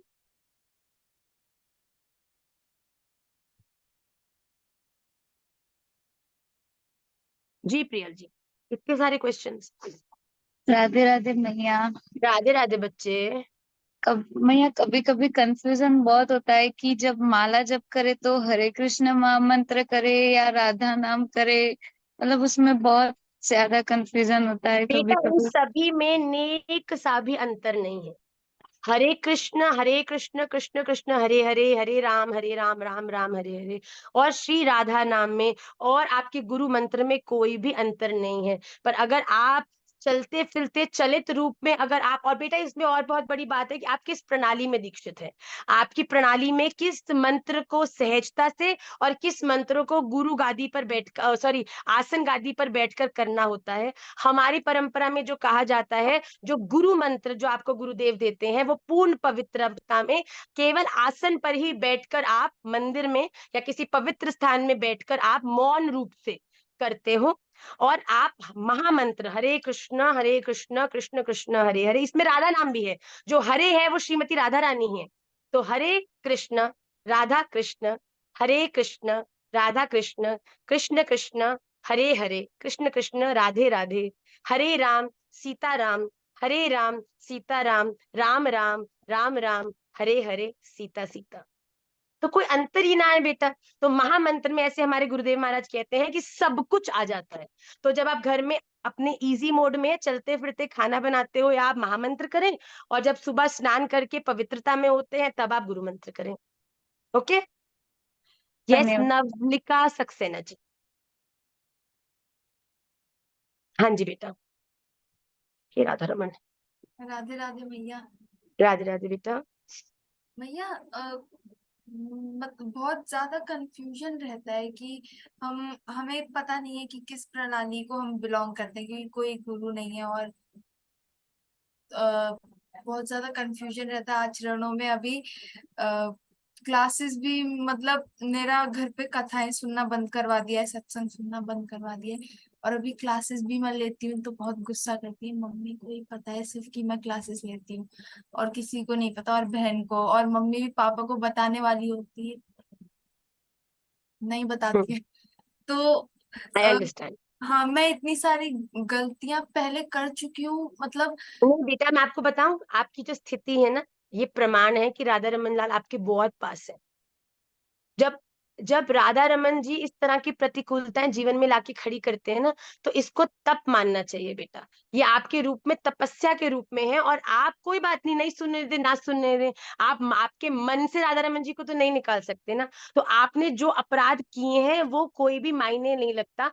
आप आज राधा रमन जी के चरणाश्रित होकर, कोई गुरुदेव नहीं है, आप केवल अच्छी चीजें, अच्छे कर्म और कथा श्रवण जब जब होता है, नहीं होता है तो कृष्णम वंदे जगत गुरु। तो आप भगवान श्री कृष्ण को ही गुरु रूप में मानकर कि भगवान अब आप कथा तो सुनने नहीं दे रहे, तो ये रास्ता तो मेरा क्लियर हो नहीं रहा कि किसको गुरु के रूप में मुझे वर्ण करना है, पर आप ही मुझे, जब तक मेरे जीवन की प्रतिकूलता है, जब तक आपका ये टेस्टिंग पीरियड चल रहा है, आप मुझे इसी प्रकार से गाइड करते जाइए, और फिर एक दिन समय बदलेगा परिस्थिति डेफिनेटली बदलेगी बेटा, पर तब तक हमें अपने श्रद्धा को, अपनी निष्ठा को डगमगाना नहीं है।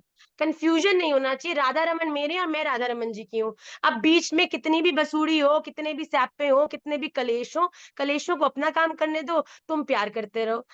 एक समय आएगा जब कलेश कभी ना कभी तो खत्म होंगे ही ना। 1 साल नहीं, 2 साल में होंगे, जब कभी होंगे, नहीं भी होंगे तो राधा रमन जी ज्यादा दिन तक अपने प्यारों को विपरीत परिस्थिति में नहीं रखते हैं। पर कहीं ना कहीं हो सकता है हमारे द्वारा भी किसी प्रकार के कर्म हुए हों जिस कारण से आज हम ये भोग रहे हैं। तो राधा रमन जी का प्रसाद समझ के हम अधीर ना होके धैर्यता से हम अपने भजन को मन ही मन करें। जरूरी नहीं है कि भजन दिखना ही चाहिए, हम मंदिर में बैठ के ही भजन कर रहे हैं, भजन तो चलते फिरते होता है। हाँ जी जानवी बच्चे, ये लाली हमारी तीनों क्लास में हमको दिखती है। Sorry sorry sorry sorry sorry sorry sorry, my mistake. Yes बच्चे। राधे राधे भैया। राधे भैया राधे आपने बच्चे। कहा कि आपने कहा कि हम मटेरियल डिजायर्स भी मांग सकते हैं, पर ये 10 नाम अपराध में नहीं आता क्या? मतलब जब करते वक्त और मेरे मन में आ रहा है मेरी जॉब लग जाए, मेरे इतने बेटा नंबर ये लग जाए। असंभव है, ये असंभव है कि आपके मन में अगर किसी चीज का अभाव है जिसके कारण से आप परेशान हो, वो आपके मन में तब तक खटखटाता रहेगा जब तक आप उसको एक्सप्रेस नहीं करोगे। तो ये अपराध ये है कि आप भगवान के भजन करते समय भगवान से अन्य चीजों को मांगो। पर ये आपके जीवन का राइट है कि आप अपने प्रिय से अपने जीवन के हर अभाव के बारे में प्रार्थना कर सकते हो। तो ये अपराध नहीं है कि आपको, बल्कि ये अपराध है कि आप भगवान के होते हुए, भगवान के चरणाश्रित होते हुए भी आप दुनिया से अपनी चीजों को पूर्ति करने के लिए प्रार्थना कर रहे हो।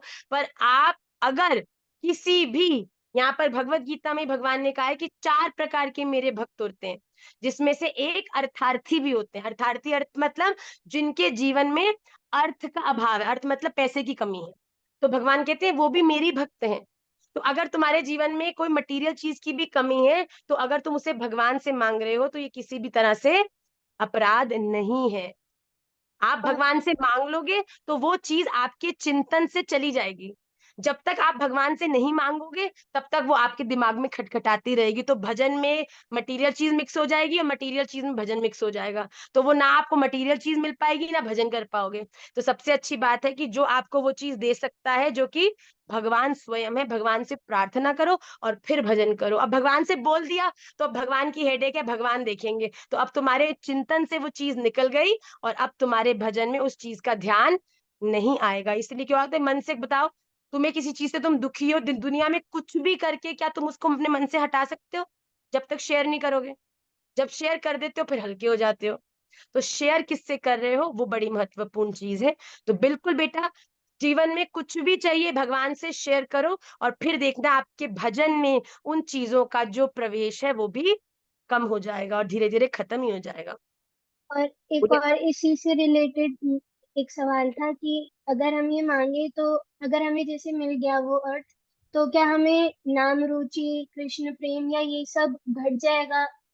क्यों या घटेगा? जो हरि नाम प्रभु है वो कृपा नहीं करेंगे कि हमें उनसे अरे नाम ऐसा क्यों बेटा? अब नाम एक रुचि बताओ, तुम्हें छीन तुम्हें मटीरियल एग्जांपल देती हूँ।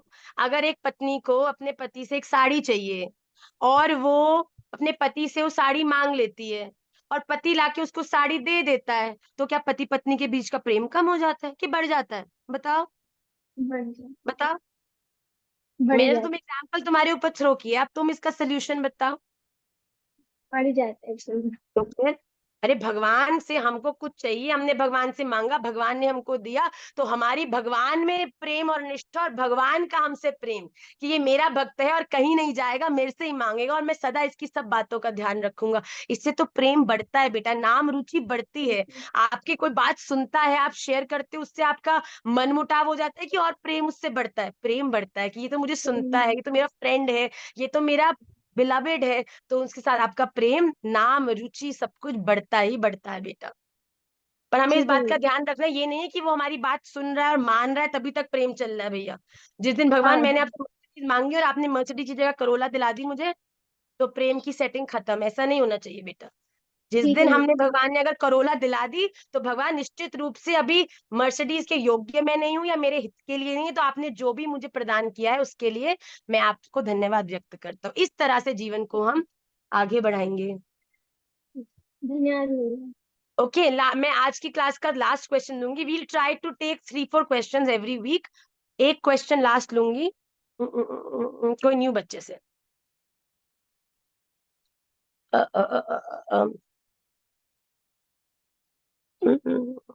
ऐसे मत मुस्कुराओ, देखो सब लोग ऐसे तो मैं कंफ्यूज हो जाऊंगी। ओके हम दर्श से लेते हैं। दर्श छोटा भी है और छोटे बच्चों की प्रॉब्लम्स को पहले सॉल्व करना चाहिए। दर्श आप अपने आप को अनम्यूट करो। मेरी अभी 8:30 की फ्लाइट है और मुझे आधे घंटे में एयरपोर्ट पहुंचना है, तो हम जल्दी से लेके बेटा हम दौड़ेंगे। ठाकुर जी ने ना हमको रोलर हॉकी प्लेयर बनाया बेटा। अपने विवाह वाले धर्म में प्रवेश से पहले हम रोलर हॉकी खेलते थे। तो मैं सोचती थी स्केट्स के ऊपर जो आपकी स्पीड है वो और तेज हो जाती है। आपने देखा होगा जो स्केट्स पहन के स्केटिंग करते हैं, तो हम स्केट्स के ऊपर हॉकी खेलते थे। तो मुझे पता चला है कि भगवान ने क्यों मुझे उस पर्टिकुलर स्पोर्ट में प्रवेश कराया, क्योंकि अब अप्रत्यक्ष रूप से स्केट भगवान ने मेरे चरणों में दिए हैं, जिनसे रोल करते हुए हम बस दौड़ते ही जाते हैं, दौड़ते ही जाते हैं। तो अभी आपकी क्लास को भी स्टार्ट करने में मुझे 5 मिनट का विलंब इसलिए हुआ क्योंकि मैं अभी अभी वृंदावन धाम से पहुंची और अभी बस 7:30 तक एयरपोर्ट में घुसना है, जिससे कि 8:30 की फ्लाइट में हम उड़ सकें। तो ठाकुर जी की बड़ी कृपा है, खूब स्केटिंग चल रही है हमारे जीवन में। हाँ जी दर्श। राधे राधे मैया। राधे राधे बेटा। मैया मेरा वो विष्णु सहस्त्रनाम से रिलेटेड था। मुझे श्लोक तो सारे समझ आ रहे हैं उसके, वेरी जितने गुड भी आपने बताए हैं, बस मैं ये नहीं समझ पा रहा हूँ कि उन श्लोक का ध्यान करने से क्या होता है। बेटा। उन श्लोकों का ध्यान करने से आपकी चित्त की शुद्धि होती है। आप जब श्लोकों का ध्यान करते हैं तो आप जिसका ध्यान करते हैं वो ध्यान के माध्यम से आपके हृदय में आके विराजमान हो जाते हैं। और जब भगवान विराजमान होते हैं तो भगवान के गुण भी हमारे हृदय में आते हैं। और हम जब भगवान के गुणों को लेकर अपने जीवन में भजन करते हैं, नाम जप करते हैं, तब हमारी उसमें रुचि, निष्ठा और अनुभव तीनों चीजें बढ़ती जाती हैं। इसीलिए जो भगवान का आनंद है उसको एक्सपीरियंस करने के लिए जब हम ध्यान करते हैं कि भगवान हम लोग तो बिल्कुल पात्र नहीं है, हमने तो जीवन में कोई अच्छे काम नहीं किए कि आपके नाम का उच्चारण कर सकें, स्तोत्र गा सकें, पर हम भगवान का ध्यान करके भगवान से प्रार्थना करते हैं कि हम तो लायक नहीं है, पर आप हमारे हृदय में आके विराजमान हो जाओ और आप अपने गुणों को हमें दो, जिससे कि हम योग्य बने कि आपके इस बड़े दिव्य स्तोत्र का गान कर सके। हम तो पवित्र नहीं है, हम तो अपवित्र हैं, पर जब भगवान आके विराज जाते हैं कहीं पर, तो जहां विराजमान होते हैं भगवान उसको क्या कहते हैं? भगवान का मंदिर। और मंदिर सदा पवित्र ही रहता है। तो हम भगवान का ध्यान करके भगवान को ये कहते हैं कि आप हमारे भीतर विराजमान होके हमें पवित्र करें, जिससे कि हम आपके इस दिव्य स्तोत्र को गान कर सकें। Okay So on this note, we will end today's class. I will see all of you next Tuesday, most probably same time. And please learn the shlokas of Vishnu Sahasranam. Vancha kalpatarubhyascha kripa sindhubhyev cha patitanam pavanebhyo vaishnavibhyo namo namah. Please आप सबसे ये निवेदन है, अगर आपको इस class की कोई भी चीज तनिक मात्र भी आपको स्पर्श करी है तो हमारा ये धर्म